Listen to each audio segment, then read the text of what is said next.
नमस्कार, मैं हूं सुधीर चौधरी और डीएनए में आपका स्वागत है। आज हम आपके लिए, आपके परिवार के लिए और आपके बच्चों के लिए सबसे जरूरी डीएनए टेस्ट करेंगे। आजादी के लिए आंदोलन करने वाले बाल गंगाधर तिलक ने कहा था, स्वराज मेरा जन्म सिद्ध अधिकार है और मैं इसे लेकर रहूंगा। लेकिन बाल गंगाधर तिलक अगर इस दौर में होते तो वो मास्क जरूर लगाते और उनका नारा होता, सांस लेना मेरा जन्म सिद्ध अधिकार है और मैं इसे लेकर रहूंगा। और वो ये भी कहते कि जब सांस मिल जाएगी तब वो स्वराज की मांग करेंगे, यानी पहले सांस फिर स्वराज। किसी भी व्यक्ति, समाज और देश के लिए साफ हवा में सांस लेना जीवन की पहली जरूरत होती है और जब ये जरूरत पूरी नहीं होती तो हर अभिव्यक्ति के मायने बिल्कुल बदल जाते हैं। आपने देखा होगा आजकल देश में अभिव्यक्ति की आजादी और इमरजेंसी को लेकर बहुत शोर मचाया जा रहा है, लेकिन सच ये है कि अभिव्यक्ति की आजादी के लिए भी सबसे पहले मुंह खोलना पड़ता है, सांस लेनी पड़ती है। आजकल हम ऐसे प्रदूषित वातावरण में रहते हैं जहां हम ठीक से सांस भी नहीं ले सकते।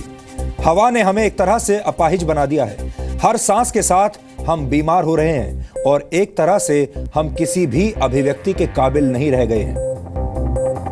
सही मायने में अगर देखा जाए तो यह प्रदूषण ही सबसे बड़ी इमरजेंसी है, लेकिन यह बात हमारे देश के नेताओं और सिस्टम को चलाने वाले लोगों को समझ में नहीं आ रही। इसलिए हमने पूरे भारत के लिए, आप सब के लिए प्रदूषण की इस इमरजेंसी का अलार्म बजाने का फैसला किया है। आज हम ग्राउंड रिपोर्टिंग की मदद से भारत के प्रदूषण युग का विश्लेषण करेंगे। हम आपको एक ऐसा वीडियो भी दिखाएंगे जिसकी मदद से आपको यह पता चलेगा कि वर्ष 2030 तक भारत की प्रदूषण वाली पीड़ा कितनी बड़ी हो जाएगी। 2030 तक आपका जीवन कैसा होगा और सबसे बड़ी बात, आपके बच्चों का जीवन 2030 में कैसा होगा। आप जब इस फिल्म को देखेंगे तो चौंक जाएंगे, डर भी जाएंगे। आपको यह जानकर हैरानी होगी कि भारत में प्रदूषण का परमाणु बम अब फट चुका है, क्योंकि जितने लोग हिरोशिमा और नागासाकी पर हुए परमाणु हमले में मारे गए थे, उससे करीब 4 गुना लोग भारत में हर साल प्रदूषण वाले टाइम बॉम्ब से मारे जा रहे हैं। अब आप समझ सकते हैं कि ये कितनी बड़ी समस्या है, इसलिए इसे पूरी तरह डिकोड करना आज बहुत जरूरी है। हम आपको उन तरीकों के बारे में भी आज बताएंगे जिनकी मदद से आप इस प्रदूषण का सामना कर सकते हैं, इसे हरा सकते हैं।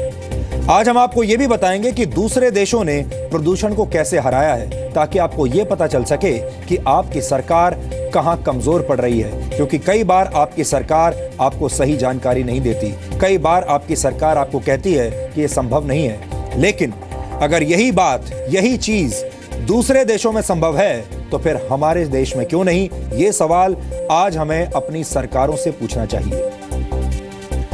लेकिन आज का डीएनए टेस्ट शुरू करने से पहले देखते हैं आज की तमाम बड़ी खबरें नॉन स्टॉप न्यूज में। जम्मू कश्मीर के पुंछ में पाकिस्तानी फायरिंग में शहीद हुए सेना के जवान गुरसेवक सिंह का आज तरन तारण में पूरे सैनिक सम्मान के साथ अंतिम संस्कार कर दिया गया।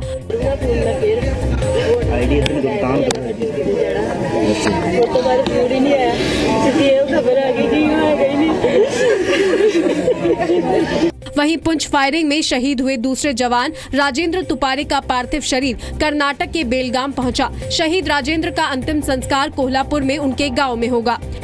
और छोटे छोटे बच्चे को छोड़ के वो गए, इसका हमें बहुत आर्थिक दुख हो रहा है। और एक तो गर्व है कि ये बलिदान हो गया है। इस बीच पाकिस्तान सेना ने आज मेंढर में फायरिंग की, जिसका बीएसएफ ने भी जवाब दिया। वहीं शोपियां में एक मुठभेड़ में सुरक्षा बलों ने एक आतंकी को मार गिराया। मुठभेड़ में सेना के 2 जवान भी घायल हुए। लश्कर-ए-तैयबा के चीफ पाकिस्तानी आतंकी हाफिज सईद का एक नया वीडियो सामने आया है, जिसमें उसने जम्मू कश्मीर में सर्जिकल स्ट्राइक करने की धमकी दी है। आगाज कर दिया, छेड़ दिया, अब इंशाअल्लाह तुम्हें पता चलेगा और तुम्हारे एकेडमीज में तुम्हारे जनरल रॉयल एकेडमी की सर्जिकल स्ट्राइक नहीं पढ़ाएंगे। इंशाअल्लाह आइंदा वो सर्जिकल स्ट्राइक पढ़ाएंगे जो कश्मीर में मुजाहिदीन करके दिखाएंगे। जमात-उद-दावा की मीरपुर में हुई इस रैली में हाफिज ने फिर दावा किया है कि भारत की तरफ से कोई सर्जिकल स्ट्राइक हुई ही नहीं। न्यूक्लियर सप्लायर्स ग्रुप यानी एनएसजी में भारत की एंट्री पर चीन ने नरम रुख अपनाने से इनकार कर दिया है। चीन के विदेश मंत्रालय ने कहा है कि भारत की सदस्यता को लेकर वो अपने पुराने रवैये पर कायम है। चीन कह रहा है कि भारत एनएसजी की सदस्यता हासिल करने के लिए परमाणु अप्रसार संधि यानी एनपीटी पर दस्तखत करे या गैर एनपीटी सदस्यों की एंट्री पर एनएसजी में आम राय बने। चीन का ये बयान शुक्रवार को वियना में एनएसजी की अहम बैठक से पहले आया है। कहा जा रहा है कि इस बैठक में उन देशों को सदस्यता देने पर विचार हो सकता है जिन्होंने परमाणु अप्रसार संधि यानी एनपीटी पर दस्तखत नहीं किए हैं। एनएसजी की सदस्यता के मुद्दे पर 4 नवंबर को हैदराबाद में भारत और चीन के राष्ट्रीय सुरक्षा सलाहकारों ने बात भी की थी, लेकिन चीन अपने रुख में बदलाव करने को तैयार नहीं हुआ। भारत ने ब्रिटेन से कहा है कि वो भारतीयों के लिए अपने वीजा नियमों में रियायत दे। ब्रिटेन की प्रधानमंत्री थेरेसा मे भारत के दौरे पर है। आज उन्होंने प्रधानमंत्री नरेंद्र मोदी के साथ उच्च स्तरीय बैठक की, जिसमें पीएम मोदी ने ब्रिटेन के सख्त वीजा नियमों के चलते भारतीयों को हो रही परेशानियों की जानकारी ब्रिटिश प्रधानमंत्री को दी। ब्रिटिश प्रधानमंत्री ने इस मौके पर भारतीयों के लिए आसान वीजा नियम का वादा किया। So we will offer for the first time to any country that needs visas to enter Britain what is called the Registered Traveller Scheme. इस मौके पर प्रधानमंत्री मोदी ने यूएन सिक्योरिटी काउंसिल और एनएसजी में प्रवेश को लेकर भारत का समर्थन करने के लिए ब्रिटेन को शुक्रिया कहा। It is an honor for us you choose to visit India as your first bilateral trip outside your immediate neighbor. PM Modi ने ब्रिटिश प्रधानमंत्री से विजय माल्या के प्रत्यर्पण के मुद्दे पर भी बात की। थेरेसा मे ने मेक इन इंडिया के तहत डिफेंस मैन्युफैक्चरिंग में भी भारत की मदद की बात कही। कांग्रेस कार्य समिति ने राहुल गांधी को पार्टी का अध्यक्ष बनाने की मांग की है। पार्टी के नेता ए.के. एंटनी ने बैठक में कहा कि कांग्रेस अध्यक्ष के रूप में राहुल गांधी की जिम्मेदारी संभालने का ये सही वक्त है। कार्य समिति के दूसरे सदस्यों ने इसका समर्थन किया। No, we will convey this sentiments or unanimous view of the Congress working committee to the Congress President. Then, code of action it is Congress President will finalize. Rahul को भले ही कमान सौंपने की मांग की जा रही है, लेकिन सोनिया गांधी फिलहाल पार्टी की अध्यक्ष बनी रहेंगी। संगठन चुनाव समय पर नहीं हो पाने की वजह से पार्टी ने सोनिया गांधी के लिए 1 साल का एक्सटेंशन मांगा है। सोनिया गांधी की तबीयत खराब होने की वजह से इस बार राहुल गांधी ने कार्य समिति की बैठक की अध्यक्षता की। दिल्ली में धुंध का असर कम करने के लिए आज भी सरकार ने कुछ अहम फैसले किए हैं। उपराज्यपाल नजीब जंग ने उच्च स्तरीय बैठक के बाद कई कदमों का ऐलान किया। 15 साल पुरानी डीजल गाड़ियों का रजिस्ट्रेशन रद्द होगा। कंस्ट्रक्शन और तोड़फोड़ के काम पर 14 नवंबर तक पाबंदी रहेगी। प्रदूषण फैलाने वाले उद्योगों को बंद किया जाएगा। धार्मिक अवसरों को छोड़कर पटाखों के इस्तेमाल पर पाबंदी होगी। जो ट्रक दिल्ली के ट्रक नहीं है, बाहर के ट्रक हैं और जो पोल्यूशन कर रहे हैं ट्रक्स दिल्ली के अंदर, उनको रोकने के लिए पुलिस को जिम्मेदारी दी गई है कि उनको तुरंत रोका जाए। अब सारी एजेंसीज उम्मीद करते हैं सारे मिलकर काम करें। न्यूज चैनल एनडीटीवी इंडिया पर 1 दिन की पाबंदी फिलहाल टाल दी गई है। सूचना प्रसारण मंत्री वेंकैया नायडू से एनडीटीवी के प्रमुख प्रणय रॉय और उनकी टीम की मुलाकात के बाद ये फैसला लिया गया। मुलाकात के दौरान एनडीटीवी ने कहा कि उनका पक्ष सही ढंग से नहीं सुना गया और सरकार अपने फैसले पर फिर से विचार करे। एनडीटीवी ने अनुरोध किया कि जब तक सरकार फैसले पर फिर से विचार करती है, तब तक पाबंदी को टाला जाए। सूचना और प्रसारण मंत्रालय ने एनडीटीवी की अपील मान ली। एनडीटीवी ने आज ही इस फैसले के खिलाफ सुप्रीम कोर्ट में याचिका दायर की थी। पठानकोट आतंकी हमले की कवरेज को लेकर सरकार ने 9 नवंबर को 24 घंटे के लिए एनडीटीवी इंडिया को ऑफ एयर करने का आदेश दिया था।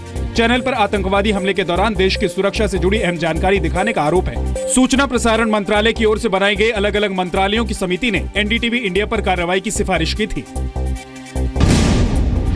कांग्रेस ने एनडीटीवी इंडिया और न्यूज टाइम असम चैनलों पर पाबंदी को लेकर सरकार पर सवाल खड़े किए हैं।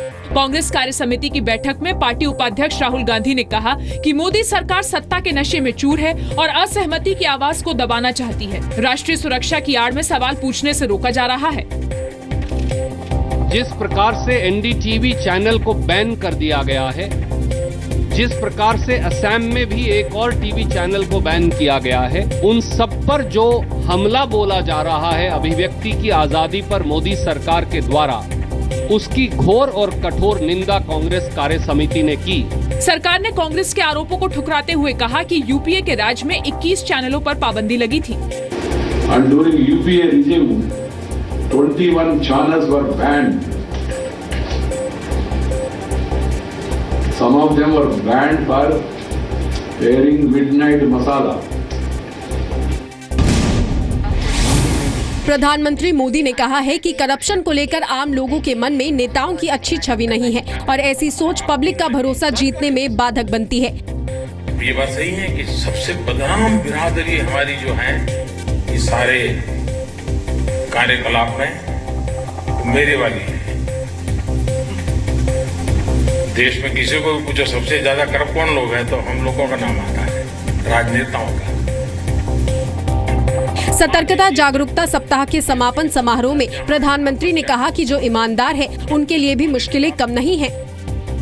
जो ईमानदारी से लड़ाई लड़ रहा है, जो ईमानदारी से कुछ करना चाहता है, उसको अधिक तकलीफ होती है। वो व्यवस्था में भी हर एक के आंख में चुभता है कि ये कहाँ यार अपने डिपार्टमेंट में आ गया, उसको तो कुछ करना नहीं है और हमको जीने देता नहीं। गृह मंत्री राजनाथ सिंह ने कहा है कि यूपी में अगली सरकार बीजेपी की ही बनेगी।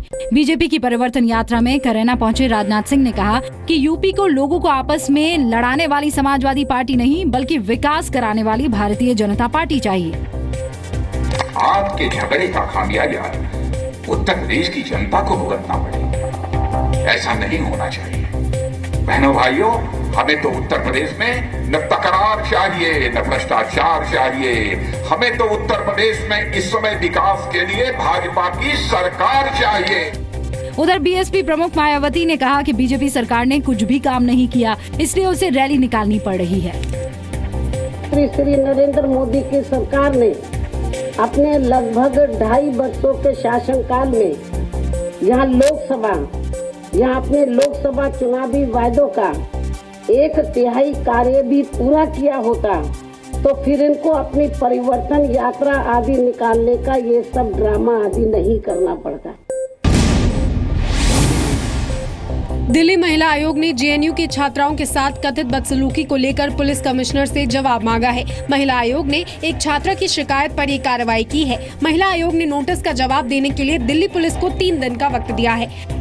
कल जेएनयू के लापता छात्र नजीब अहमद को लेकर प्रदर्शन के दौरान पुलिस और जेएनयू के छात्रों में भिड़ंत हुई थी। पुलिस पर नजीब की मां और बहन से भी बदसलूकी का आरोप लगा है। हालांकि दिल्ली पुलिस ने किसी भी तरह की बदसलूकी से इनकार किया था। नजीब को लेकर आज जेएनयू छात्रों ने पुलिस हेडक्वार्टर के बाहर प्रदर्शन किया। उनके साथ नजीब के परिवार वाले भी थे। पुलिस यही कह रही है कि हम तेजी से काम कर रहे हैं, आपका बच्चा ढूंढ के देंगे। कल आप लोगों के साथ उसकी कोई बात नहीं हुई, उस बारे में कोई जिक्र नहीं। आप ये बताइए क्या कह रहे हैं? कुछ नहीं कह रहा है, मैं उससे ज्यादा तकलीफ झेल रहा हूं। बर्दाश्त तो मेरा बच्चा मिल जाए मुझे। मिसिंग पर्सन स्क्वाड, इसके अलावा तमाम अस्पतालों में ये तमाम प्रक्रिया तुरंत पूरी करके केस दर्ज करके और फिर फर्दर इन्वेस्टिगेशन इमीडिएटली शुरू कर दिया है। आज का डीएनए खास तौर पर आपके पूरे परिवार के लिए है और मैं चाहूंगा कि आज का डीएनए आप अपने पूरे परिवार के साथ बैठकर देखें। इसलिए अगर आपका कोई परिवार का सदस्य इस वक्त टेलीविजन के आसपास नहीं है तो उसे बुला लीजिए। आज सबसे पहले आपकी सांसों में समा चुके प्रदूषण का डीएनए टेस्ट करेंगे। आज मैं प्रदूषण के मुद्दे पर आपसे और आपके पूरे परिवार के हर सदस्य से एक संवाद करना चाहता हूं। प्रदूषण के जो हालात आज हैं उससे भारत में हर 23 सेकंड में एक व्यक्ति की जान जा रही है और यह व्यक्ति आपके परिवार का सदस्य भी हो सकता है। अगर आपकी जान जाने से बच भी जाती है तो भी आपके और आपके बच्चों के लिए आने वाले भविष्य में ऑक्सीजन की मात्रा बहुत कम होगी और हो सकता है कि कुछ वर्षों के बाद आपको बाजार से पैसा देकर ऑक्सीजन खरीदनी पड़े और आपको इस ऑक्सीजन का इस्तेमाल करने से पहले गहरा चिंतन करना पड़े, क्योंकि आने वाले समय में ऐसा भी हो सकता है कि ऑक्सीजन सबसे महंगी और दुर्लभ वस्तुओं में शामिल हो जाए, यानी एक रेयर कमोडिटी में बदल जाए। दिल्ली के आसमान पर छाई धुएं की चादर तो हो सकता है देर सवेर छट जाए, लेकिन आपके और आपके बच्चों के भविष्य पर जो प्रदूषण वाला अंधेरा छाया हुआ है वो वक्त के साथ और ज्यादा गहरा होने वाला है। आपने महसूस किया होगा कि सरकारें दिल्ली को पेरिस बनाने के सपने दिखाती हैं, लेकिन आपको जानकर हैरानी होगी कि दिल्ली पेरिस नहीं बल्कि लंदन बन रही है। ये बात सोचकर आप खुश तो हो रहे होंगे कि शायद देश की राजधानी दिल्ली अब लंदन की तरह विकसित होने वाली है। तो हम आपको बता दें कि ऐसा बिल्कुल नहीं है। दिल्ली अब लंदन तो बन रही है, लेकिन आज का लंदन नहीं बल्कि 64 साल पुराना लंदन। दिल्ली में प्रदूषण के जो हालात आज हैं, ठीक वैसे ही हालात 64 वर्ष पहले ब्रिटेन की राजधानी लंदन में थे। तब उसे द ग्रेट स्मॉग कहा गया था। लेकिन ग्रेट स्मॉग में ग्रेट वाली कोई बात नहीं थी, इसमें कोई महानता नहीं छिपी हुई थी, बल्कि 1952 में लंदन में प्रदूषण की जहरीली हवा ने 4000 लोगों की जान ले ली थी। 1952 में लंदन में ज्यादातर जगहों पर प्रदूषण का औसत स्तर 500 माइक्रोग्राम पर क्यूबिक मीटर था और ऐसे ही हालात आजकल दिल्ली में है। बस गनीमत यह है कि दिल्ली की हवा में अभी सल्फर डाइऑक्साइड की मात्रा नियंत्रण में है, कंट्रोल में है। लेकिन 64 वर्ष पहले लंदन में जब सल्फर डाइऑक्साइड की मात्रा नियंत्रण से बाहर हो गई थी तो 4000 लोग तत्काल मारे गए थे। ये दो तस्वीरें बता रही हैं कि दिल्ली में पेरिस जैसा विकास तो नहीं हो पा रहा, लेकिन 64 साल पहले जैसे हालात लंदन में थे वैसे हालात अब दिल्ली में बन रहे हैं। दिल्ली में इस वक्त प्रदूषण का आपातकाल लागू हो चुका है। रविवार को दिल्ली में इस मौसम का सबसे प्रदूषित दिन था। दिल्ली के आसमान पर छाई प्रदूषण की चादर इतनी मोटी हो गई थी कि 200 मीटर की दूरी तक देखना भी मुश्किल था। जो हमारे दर्शक दिल्ली और आसपास के इलाकों में रहते हैं उन्हें याद होगा। दिल्ली के सभी स्कूल बुधवार तक बंद कर दिए गए हैं। इंडियन मेडिकल एसोसिएशन ने सलाह दी है कि भारत के दूसरे इलाकों में रहने वाले लोग अगले एक हफ्ते तक दिल्ली में ना आए। देखिए कितनी बड़ी बात है जब यह कहा जा रहा है कि भारत के दूसरे हिस्सों में रहने वाले लोग अब दिल्ली ना आए। चुनावों से पहले वादों की बारिश करने वाली दिल्ली की केजरीवाल सरकार अब आर्टिफिशियल रेन यानी कृत्रिम वर्षा करवाना चाहती है ताकि प्रदूषण को कुछ हद तक काबू में किया जा सके। दिल्ली सरकार ने 5 दिनों तक दिल्ली में किसी भी तरह के निर्माण कार्य पर रोक लगा दी है। हालांकि दिल्ली सरकार ने जागने में बहुत देर कर दी है। अरविंद केजरीवाल पीएम के बारे में तो खूब सोचते हैं, लेकिन पीएम 2.5 उनकी प्राथमिकताओं की लिस्ट में बहुत नीचे है। पीएम 2.5 और पीएम 10 कणों के प्रदूषण का स्तर आज सुबह भी दिल्ली में कई स्थानों पर सामान्य से 15 गुना तक ज्यादा था और ये एक बहुत ही चिंताजनक आंकड़ा है। हमारे देश में इन दिनों अभिव्यक्ति की आजादी को लेकर बहस छिड़ी हुई है। कुछ लोगों ने टीवी न्यूज को न्यूज का रंगमंच बना दिया है, लेकिन सच ये है कि अगर ठीक से सांस ना आ रही हो तो इंसान ठीक से खड़ा भी नहीं हो पाता। भाव भंगिमाएं बनाना तो बहुत दूर की बात है। प्रदूषण के खतरे से बचने के लिए लोग अब मास्क का सहारा ले रहे हैं, लेकिन यह मास्क पहनकर अपनी बात को अभिव्यक्त करना आसान नहीं होता, बल्कि बहुत मुश्किल होता है। और अभिव्यक्ति तो आप तब करेंगे जब आप सांस ले पाएंगे। सही मायनों में यही असली इमरजेंसी है। ऐसे हालात होने के बाद भी किसी का ध्यान प्रदूषण की इमरजेंसी की तरफ जा नहीं रहा। लोग बेकार के मुद्दों पर शोर मचा रहे हैं, राजनीति कर रहे हैं, लेकिन प्रदूषण को दूर करने की दिशा में कोई काम नहीं हो रहा। ऐसे लोगों को खुद से ये सवाल पूछना चाहिए कि जब सांस लेने के लिए साफ हवा ही नहीं बचेगी तो वो राजनीति कैसे करेंगे। प्रदूषण न सिर्फ हमारे शरीर और हमारे फेफड़ों के नुकसान पहुंचा रहा है, बल्कि हमारे दिमाग के अंदर भी कई तरह के विकार पैदा कर रहा है। डीएनए में हमने आपको पहले दिखाया था कि कैसे प्रदूषण के बारीक कण सांस के जरिए दिमाग तक पहुंच जाते हैं और वहां पर जम जाते हैं और एक तरह से लोगों का दिमाग खराब कर रहे हैं। आप सोचिए, जब हमारे पूरे शरीर और शरीर के हर महत्वपूर्ण अंग पर प्रदूषण का कब्जा हो जाएगा तो अभिव्यक्ति की आजादी किस काम की रह जाएगी। एनजीटी का नाम आपने सुना होगा। एनजीटी यानी नेशनल ग्रीन ट्राइब्यूनल लगातार प्रदूषण के मसले पर सुनवाई कर रहा है और यह कह चुका है कि दिल्ली और आसपास के इलाकों में इमरजेंसी के हालात हैं। एनजीटी ने यह टिप्पणी प्रदूषण के संदर्भ में की है। एनजीटी ने दिल्ली, राजस्थान, पंजाब और हरियाणा की सरकारों से पूछा है कि वो प्रदूषण रोकने के लिए क्या कदम उठा रहे हैं। दिल्ली सरकार लगातार ये कह रही है कि हरियाणा, पंजाब और राजस्थान जैसे राज्य फसलों के अवशेष जला रहे हैं, जिन्हें स्थानीय भाषा में पराली कहा जाता है। दिल्ली सरकार का तर्क है कि इसी पराली की वजह से दिल्ली में प्रदूषण के हालात बिगड़े हैं। दिल्ली के मुख्यमंत्री अरविंद केजरीवाल प्रदूषण पर किसी भी तरह की सर्जिकल स्ट्राइक करने में नाकाम रहे हैं। लोग सवाल पूछ रहे हैं कि दिल्ली में प्रदूषण के हालात इतने ऑड यानी विषम कैसे हो गए। दिल्ली समेत सभी राज्यों के साथ केंद्रीय पर्यावरण मंत्रालय की पिछले 1 वर्ष में 9 बैठकें हो चुकी हैं। अब सवाल यह है कि इन 9 बैठकों में दिल्ली सरकार को क्या सलाह दी गई थी, और इसका जवाब यह है कि दिल्ली सरकार को 42 बिंदुओं पर काम करने के लिए कहा गया था, जिनमें निर्माण कार्यों पर नजर रखना और 10 साल पुराने डीजल वाहनों को सड़क से हटाना शामिल है। लेकिन दिल्ली सरकार ये काम निष्ठा के साथ नहीं कर पाई, ईमानदारी के साथ नहीं कर पाई। दिल्ली के मुख्यमंत्री अरविंद केजरीवाल अब पड़ोसी राज्यों को इसके लिए जिम्मेदार बता रहे हैं। आम बोलचाल की भाषा में इसे टोपी ट्रांसफर करना भी कहते हैं। हालांकि केंद्रीय पर्यावरण मंत्रालय का मानना है कि दिल्ली के प्रदूषण में पड़ोसी राज्यों की भूमिका सिर्फ 20% है, 20%, जबकि 80% जिम्मेदारी दिल्ली सरकार की है। यानी अपनी जिम्मेदारी दूसरे पर डालने का दौर जारी है और चाहे केंद्र सरकार हो या दिल्ली की सरकार, किसी का भी ध्यान प्रदूषण की समस्या पर नहीं है। सर्जिकल स्ट्राइक पर सवाल उठाने वाले अरविंद केजरीवाल कल तक कह रहे थे कि दिल्ली में प्रदूषण के लिए दूसरे राज्य जिम्मेदार हैं, लेकिन एनजीटी की फटकार के बाद अब दिल्ली सरकार ने पोल्यूशन से लड़ने का एक्शन प्लान तैयार किया है। लेकिन आज की सच्चाई यही है कि दिल्ली अब सांस लेने लायक नहीं रह गई है। आपको ये जानकर आज बहुत दुख होगा कि वायु प्रदूषण के मामले में 1 साल पहले तक चीन की राजधानी बीजिंग से दिल्ली का बेहद रोमांचक मुकाबला चल रहा था। दोनों के बीच कड़ा मुकाबला था। वायु प्रदूषण के मामले में कभी दिल्ली दुनिया का सबसे प्रदूषित शहर बन जाती थी तो कभी बीजिंग की हवा खराब हो जाती थी। यानी कभी बीजिंग नंबर 1 पर हो जाती थी और कभी दिल्ली। हालांकि हम इस कंपटीशन में कभी भी हिस्सा लेना नहीं चाहेंगे, लेकिन 1 साल से भी कम वक्त में दिल्ली ये मुकाबला जीत गई है और ये एक ऐसी हार है जिसे चीन खुशी खुशी स्वीकार करना चाहेगा।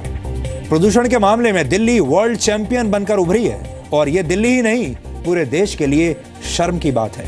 कहने के लिए हम देश की राजधानी दिल्ली को वर्ल्ड क्लास सिटी बनाने का सपना देख रहे हैं, लेकिन फिलहाल ये शहर एक वर्ल्ड क्लास गैस चेंबर बन चुका है।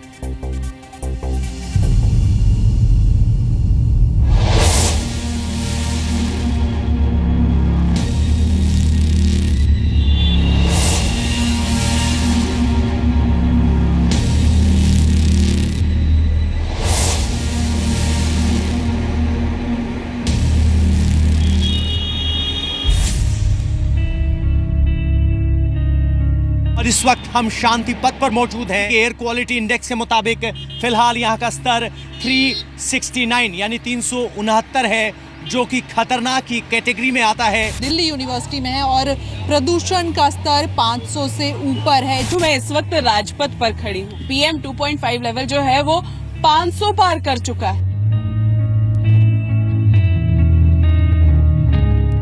अगर आपने तभी पॉल्यूशन रोका होता तो आज मैं जब चाहूँ घर से बाहर निकल सकती थी। देखिए, भगवान के भरोसे तो सभी हैं, तो आप भी हैं, मैं भी हूँ। भारत में प्रदूषण लोगों का नरसंहार कर रहा है, लेकिन सरकारें खामोश हैं। भारतीय शहरों के आसमान में युद्ध के बादल नहीं, प्रदूषण के बादल छाए हुए हैं। भारत में प्रदूषण का परमाणु बम फट चुका है। जितने लोग हिरोशिमा और नागासाकी पर हुए परमाणु हमले में मारे गए, उससे करीब 4 गुना ज्यादा लोग भारत में हर साल प्रदूषण वाले टाइम बॉम्ब से मारे जा रहे हैं। Just see it around us. You just cannot breathe. I want the pollution to go so I can play outside. सोचा तो था लेकिन इतना नहीं सोचा था। इतना हो जाएगा, मास्क लाके घूमना पड़ेगा, ऐसा कभी नहीं सोचा था। और काफी प्रॉब्लम्स हो रही हैं बिना मास्क के। बाहर निकलना दुर्भर हो गया है। इतना पॉल्यूटेड है कि जब हम शाम को ड्राइव करते हैं और आंखों में जलन होती है। अब हमें कंटिन्यूअसली मास्क पहन के बाहर जाना पड़ रहा है, चाहे वो सुबह हो या शाम हो। क्रैकर्स अभी भी नहीं जलाने चाहिए। लोग अभी जला रहे हैं क्रैकर्स, उनको हमें मना करना चाहिए और गवर्नमेंट को क्रैकर्स बैन कर देने चाहिए। भारत में साफ हवा एक खोज बनकर रह गई है। ऐसा लगता है कि शहरों के बीच जहर बांटने की लड़ाई चल रही है। एक ऐसी लड़ाई जिसमें हार सिर्फ देश के आम लोगों की ही हो रही है। WHO के नियमों के मुताबिक 50 से ज्यादा का स्तर मानव के लिए हानिकारक है और फिलहाल दिल्ली में शांति पथ की हवा उस स्तर से 7 गुना ज्यादा है। एक्चुअली हम आए हैं मुंबई से घूमने के लिए, लेकिन दिल्ली में इतना कल से पोल्यूशन है कि बहुत तकलीफ हो रही है। आंखों से पानी आ रहा है, गले में खराश हो रही है, सर्दी खांसी सब हो रहा है। एक रिपोर्ट के मुताबिक दिल्ली की हवा में इस वक्त PM 2.5 कणों की जो मात्रा है, उसमें सांस लेना दिन भर में 40 सिगरेट पीने के बराबर है। दिल्ली के आसमान से प्रदूषण मौत बनकर बरस रहा है और दिल्ली सरकार कृत्रिम बारिश कराकर प्रदूषण से लड़ने के उपाय ढूंढ रही है। दिल्ली सरकार पड़ोसी राज्यों को दिल्ली के प्रदूषण के लिए जिम्मेदार ठहरा रही है। दिल्ली के अंदर पोल्यूशन की कंडीशन कोई भी नया चीज़ नहीं ऐड हुई है, एक्सेप्ट जो खेत जल रहे हैं। खेत जो जल रहे हैं उसकी वजह से जो पोल्यूशन है। आप एक बात देखिए, आगरा में ऐसा क्या हुआ, ताजमहल तो दिखाई नहीं दे रहा। दिल्ली की बात करें, आगरा तक अगर जा रहा है तो वो किस वजह से है। आप गुड़गांव देख लीजिए ना, आप फरीदाबाद देखिए, नोएडा देखिएगा, वहाँ पे दिल्ली से कम पोल्यूशन नहीं, दिल्ली से ज़्यादा ही पोल्यूशन है। तो ऐसा कुछ नहीं है कि सरकार ने कदम नहीं उठाया। लेकिन केंद्र सरकार का कहना है कि दिल्ली के 100% प्रदूषण के लिए दिल्ली सरकार 80% जिम्मेदार है। 100% समस्या में पराली 20% है, 80% समस्या दिल्ली के अंदर है, दिल्ली की अपनी है। अगर पराली को जवाबदार ठहरा करके हम 80% पर काम नहीं करेंगे तो कुछ नहीं होगा। 20 में से 20 भी मिल जाएंगे तो पासिंग मार्क भी नहीं होते हैं। दिल्ली में पानी का छिड़काव करके, सड़कों की सफाई करके और हेलीकॉप्टर से पानी बरसाने के उपायों पर चर्चा करके प्रदूषण से लड़ाई लड़ी जा रही है। लेकिन सच ये है कि दिल्ली ने बहुत देर कर दी है। कोर्ट ने कहा है एक तो कि आप एयर जो आपके पॉल्यूशन है, एयर पॉल्यूशन को रिड्यूस करने के लिए आर्टिफिशियल रेनिंग क्यों नहीं कराते, इस पे तुरंत काम करिए। ये सारी बातें जो केजरीवाल जी कर रहे हैं ये बहुत पहले से चल रही हैं, कुछ नया नहीं है। नया अगर ये होगा अगर ये काम करें। दिल्ली के आसमान पर जो धुंध यानी स्मॉग छाया है वो ठीक वैसा ही है जैसा 1952 में लंदन के आसमान पर छाया स्मॉग था। उसे इंग्लैंड के इतिहास में द ग्रेट स्मॉग कहा गया। उस धुंध ने लंदन में 4000 लोगों को बेवक्त मौत के मुंह में पहुंचा दिया। बस दुआ कीजिए कि दिल्ली में सल्फर डाइऑक्साइड की मात्रा नियंत्रण में रहे, क्योंकि ये जहरीली गैस काबू से बाहर हुई तो जो हालात 1952 में लंदन में हुए थे वही हालात 2016 में दिल्ली में भी हो सकते हैं। अब हो सकता है कि दिल्ली वालों को साफ हवा की गारंटी देश का सुप्रीम कोर्ट ही दिलवा पाए। चीफ जस्टिस ने कहा कि कल इस मैटर के ऊपर सुनवाई होगी और हमारी उम्मीद है कि कुछ न कुछ कोर्ट सख्ती से गवर्नमेंट को बताएगी कि क्या करना। दिल्ली में लोगों की उखड़ती सांसों और प्रदूषण के बीच बस ये जीवन रक्षक मास्क ही अपना काम ठीक से कर पा रहे हैं। दिल्ली में घरों से बाहर निकलने वाले ज्यादातर लोग मास्क का इस्तेमाल कर रहे हैं। क्रिकेट खेलते हुए, गिटार बजाते हुए, फुटबॉल खेलते हुए, यहाँ तक कि प्रदूषण के खिलाफ विरोध प्रदर्शन करने के लिए भी लोग मास्क का ही सहारा ले रहे हैं। हमने जंतर मंतर पर कई प्रदर्शन कवर किए, कई राजनीतिक रैलियां कवर की, लेकिन इस तरह से पहली बार एक प्रदर्शन कवर कर रहे हैं जो है राइट टू ब्रीथ, सांस लेने का अधिकार। और यहाँ पर जो दुश्मन है वो प्रदूषण है, मुद्दा जो है वो प्रदूषण है। सभी लोग परेशान हैं और ये चाहते हैं कि कम से कम वो सांस ले पाए। मैम, सिर्फ मुद्दा यही है कि सांस ले पाए। राइट नाउ यस, सिर्फ यही मुद्दा है कि सांस लेना इतना डिफिकल्ट हो रखा है। हमें ही चेंज करना पड़ेगा, हम ही रिस्पॉन्सिबल हैं इस चीज के लिए and we have to change. प्रदूषण वाली समस्या सिर्फ घर से बाहर निकलने पर ही आपकी सांसों पर हावी नहीं होती, बल्कि सरकारों की कमजोर नीतियों की वजह से ये प्रदूषण बिन बुलाए मेहमान की तरह आपके घरों में घुस चुका है। यानी आप बिस्तर पर सोते वक्त प्रदूषण की चादर ओढ़ते हैं और जागते वक्त सूर्य नमस्कार नहीं बल्कि प्रदूषण नमस्कार करते हैं। पूरी तरह से जो एनवायरनमेंट है वो एयर टाइट हो जाना चाहिए। एक कान के ऊपर और एक कान के नीचे। अब ऐसा आ गया, ऊपर एक यहाँ पर ये मेटालिक स्ट्रिप होती है जिसको आपको नाक के ऊपर ऐसे पिंच करना होता है जिससे ये नाक के ऊपर प्रॉपरली फिट हो जाए। अब इस मास्क की सफलता के लिए जो सबसे मूल चीज़ ज़रूरी है वो ये है कि आप इसको देखेंगे, यहाँ पर ये मेरे फेस पर पूरी तरह से फिट हो रहा है, यहाँ पर कोई गैप नहीं है। और उसको देखने का तरीका है कि आप इसके साइड में हाथ रख के लंबा लंबा सांस लें। ये चीज़ अंदर बाहर हो रही है, यहाँ से कोई हवा नहीं निकल रही है। अब इस समय जब मैं सांस ले रहा हूँ तो मेरी सारी की सारी इनहेल्ड हवा इस मास्क के थ्रू पास हो रही है और वो फिल्ट्रेशन का काम हो रहा है। हालांकि घर को इंडोर प्रदूषण से बचाने के लिए कुछ उपाय इन दिनों बाजार में मौजूद हैं। यहाँ आप देखिए एयर प्यूरिफायर लगा है और वो ये बता रहा है कि घर के अंदर भी जो PM 2.5 का स्तर है वो 500 से ज़्यादा है। मैम, घर में जब हम होते हैं तो लगता है कि हम अपने आप को कंफर्टेबल महसूस करते हैं और लगता है कि अब हम सेफ हैं, लेकिन ऐसा है नहीं। ऐसा है, बिल्कुल ऐसा नहीं है, बिल्कुल भी ऐसा नहीं है। क्योंकि पिछले 2 दिनों तो मैंने खुद फील करा है कि आंखों में जलन, गले में खराश, मतलब जब तक प्यूरिफायर नहीं लगाया चैन नहीं पड़ा। ऐसा ही एक उपाय है घर के अंदर लगाए जाने वाले पौधे, जो न सिर्फ आपकी सांसों को जहर वाली हवा से बचाते हैं, बल्कि एयर प्यूरिफायर के मुकाबले सस्ते भी पड़ते हैं और आपको हर वक्त हरियाली का एहसास भी दिलाते रहते हैं। साथ नईम साहब हैं। सर, हम आपसे जानना चाहते हैं, कुल मिलाकर आपने 7 पौधे रखे हैं जो अंदर घर के रखे जा सकते हैं और ऑक्सीजन देते हैं, तो कौन कौन से हैं, उनकी क्या क्या खूबी है? ये आपका एलोवेरा का प्लांट। तो जो आपने सुना होगा कि एलोवेरा चेहरे के लिए अच्छा है, आपकी सांसों के लिए भी अच्छा है और घर पे भी रख सकते हैं। ये दूसरे नंबर वाला कौन सा है? एरी पाम है। एरी पाम है।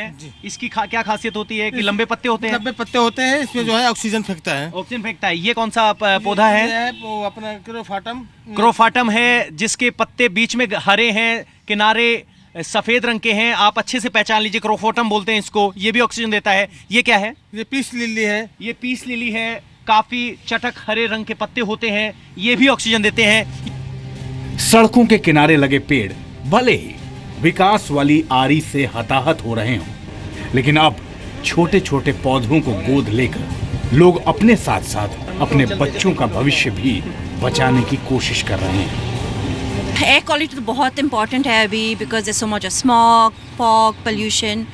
तो इसके लिए हमने वो मास्क खरीद लिए हैं। दूसरी बात, हमने फ़िल्टर्स घर में रख दिए हैं, 3-4 फ़िल्टर्स।